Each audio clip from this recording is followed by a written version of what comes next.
ndakeka ko uyu munsi wa none iyo bavuze izina Aisha Speed abenshi muhita mumenya uwo ari we. Aisha Speed abenshi muhita mumenya ngo ni uyu nguyu. Uyu munsi mu kiganiro cyacu munyemerere turebe hamwe cyangwa se turebere hamwe ibintu byatumye Aisha Speed azamuka agatera imbere akagera ahangaha ageze. Mbega tugiye kureba ukuntu iterambere rye cyane cyane mu bijyanye na social media ukuntu yagiye azamuka akaba ageze ahangaha ageze muri uyu mwaka wa 2026 uko bihagaze. Reka nkwibutse gukanda subscribe kuri YouTube channel ya Nilamba TV. Ubundi tutarinjira muri ibyo ngibyo, uwitwa ngo ni Aisha Speed amazina ye ya nyayo cyangwa se the real names ubundi yitwa ngo ni Darren Jackson Watson Jr. Wayumvise? Darren Jackson Watson Jr. ayo niyo mazina ye yiswe n'ababyeyi.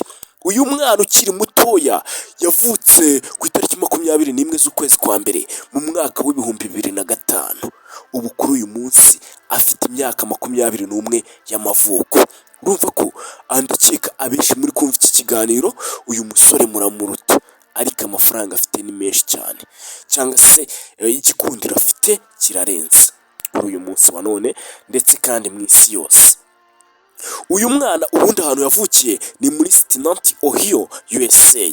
Ni muri Leta Zunze Ubumwe za Amerika niho yavukiye. Ubundi tujye kuri professional cyangwa se akazi akora. Ubundi uyu mwana w'umusore ni umu-YouTuber cyangwa se akaba ari online streamer, bari abantu bakora streaming kuri YouTube cyangwa se ku zindi platform, ariko nyine bagastreaming cyangwa se gukora ibiganiro live online mbega. Ikindi ni entertaining abantu akabashimisha. Ikindi ni umunyamuziki nyine ibintu byo gukeza wamubaza. Aisha Speed niyo mazina azwiho cyane cyane. Aisha Speed cyangwa se Speed niyo mazina abantu benshi bamuziho.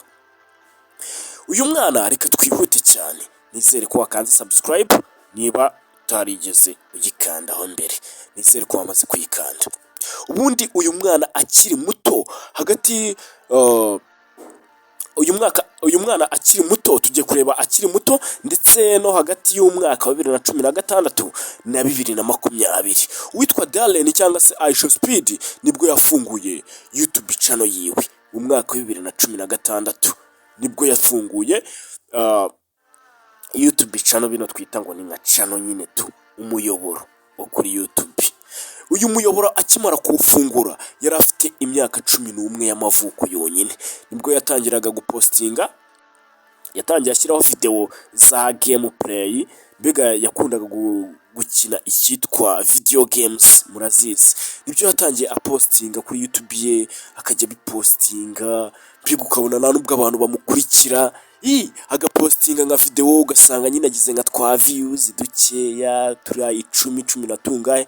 Mbega yahereye hasi apostinga amavideo ku buryo bavuga ko ngo abantu bamurebaga bari bakeya cyane, ariko ngo ntabwo yigize acika intege. Aisha Speed yakomeje ku uploadinga ubudahagarara ndetse yatangiye no gukora icyitwa live streaming, bino tuzi nka streaming nyine tu, online streamer. Yari online streamer, yatangiye kuba na online streamer ubwo yapostingaga nayo mavideo ye ya games, kuko bivugwa ko yakundaga games cyane pe.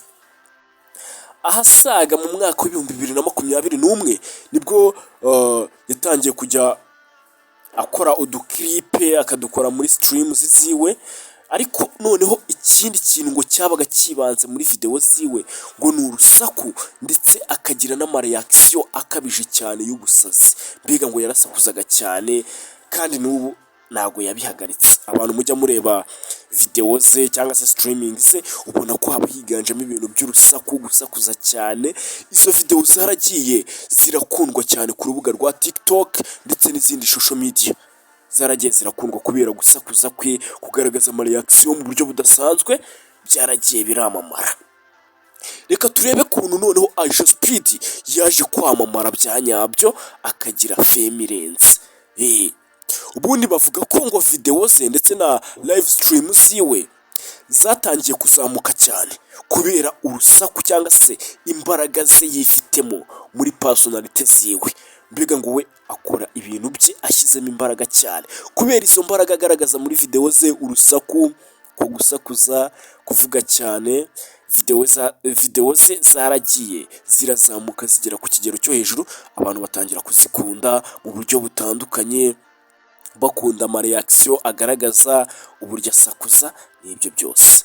iShowSpeed yatangiye kumenyekana bitari ngo bitavuze mbega bidaturutse ku kubera gukina gaming, mbega ku kubera gukina game yatangiye kwamamara, ahubwo kubera ko yafashe za gaming ziwe cyangwa se ya mikino ya mujya mubona zino games nyine bakina ze online gaming, yatangiye ahubwo kubifata agenda bivangamo utuntu twa comedy ndetse n'umuziki ndetse no kugenda akora ingendo, akagenda mbega agaragaza streaming, ari kugenda atembera ahantu, wabyumvise. Noneho ikindi, izi video yagaragazaga zabaga zirimo ubuzima bwa nyabwo, ndetse akajya akora n'amakontenti yerekeranye kuri uriya mukino wa soka. Ibyo ngo nibyo byagiye bituma iShowSpeed agaragara nyuma yo gukina gaming, wabyumvise. Uyu mwana ukiri mutoya yatangiye kwamamara cyane ku rubuga rwa YouTube, atangira gukurikirwa n'abantu benshi, cyane cyane abo mu kigero cye batangira kumukunda, ku buryo uyu munsi wa none akurikirwa n'abantu barenga miliyoni 50 ku rubuga rwa YouTube. Kumva ko abo bantu ni benshi cyane, ndetse akagira abamureba barenga biliyoni, n'amabiliyoni menshi cyane bamukurikira, bamureba nyine.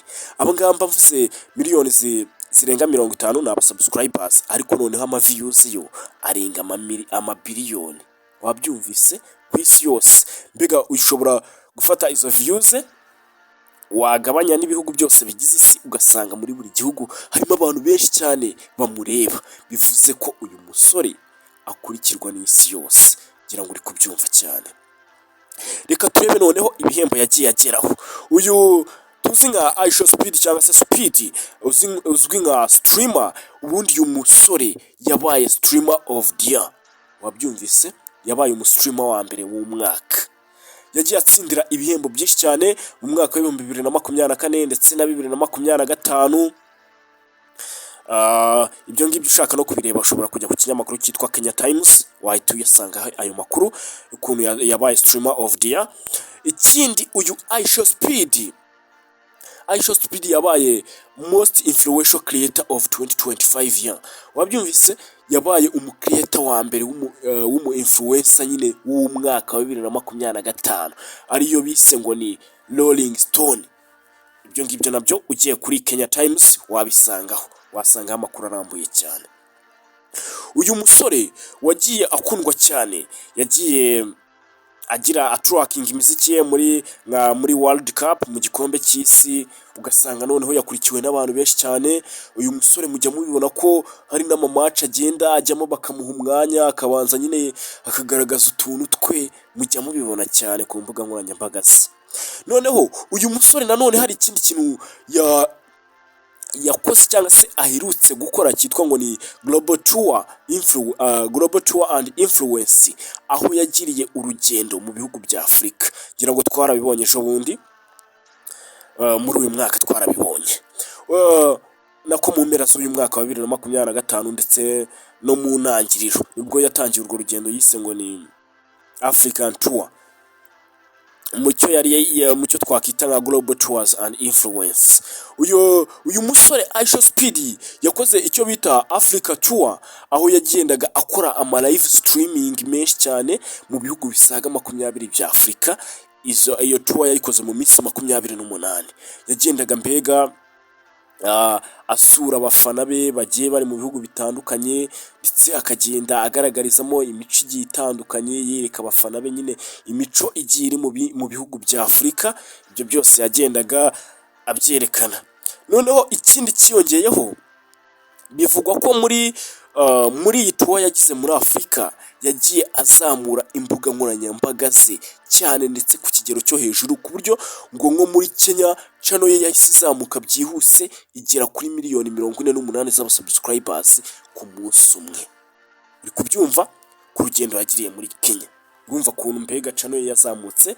Kandi aba yarageze nko muri icyo gihugu ca nayo iri nko muri miliyoni 40, bigahita byikubita muri miliyoni 48 n'indi misago mu munsi umwe, ku buryo ngo igihugu cya Ghana cyo cyaje gutangaza noneho gahunda gifite zo guha uyu iShowSpeed ubwenegihugu bwa Ghana, kubera imico myiza yagiye agaragariza isi, mbega kubera ishusho nziza ya Ghana yagaragarije isi muri rusange binyuze muri ziriya live streaming ziwe, ngira ngo uri kubyumva.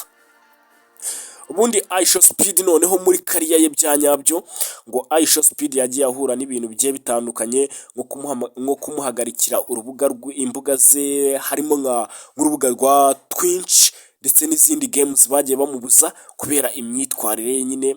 Hari ukuntu nk'aba bantu b'ibyamamare bagenda bagaragaza imyitwarire idahwitse, bikaba ngombwa nyine ko babahagarika mu tuntu runaka. Nanone ngo muri streams ze amaze iminsi akora cyangwa se yakoze, hari izo batagiye bavugwaho rumwe, ugasanga mbega bari kuzivuga nabi bitewe n'ibintu yagaragajemo, ariko ngo uyu iShowSpeed ageraho akicisha bugufi agasaba imbabazi iyo bagiye bamurega cyangwa se bagaragaza mbega ibirego bye katitwara neza. Noneho reka tugere ku cyitwa personal style ya iShowSpeed. Ubundi iShowSpeed ikintu bamuziho ni imbaraga zihambaye cyane, mbega ku mbaraga ho ariyumva pe, ndetse n'urusaku rukabije.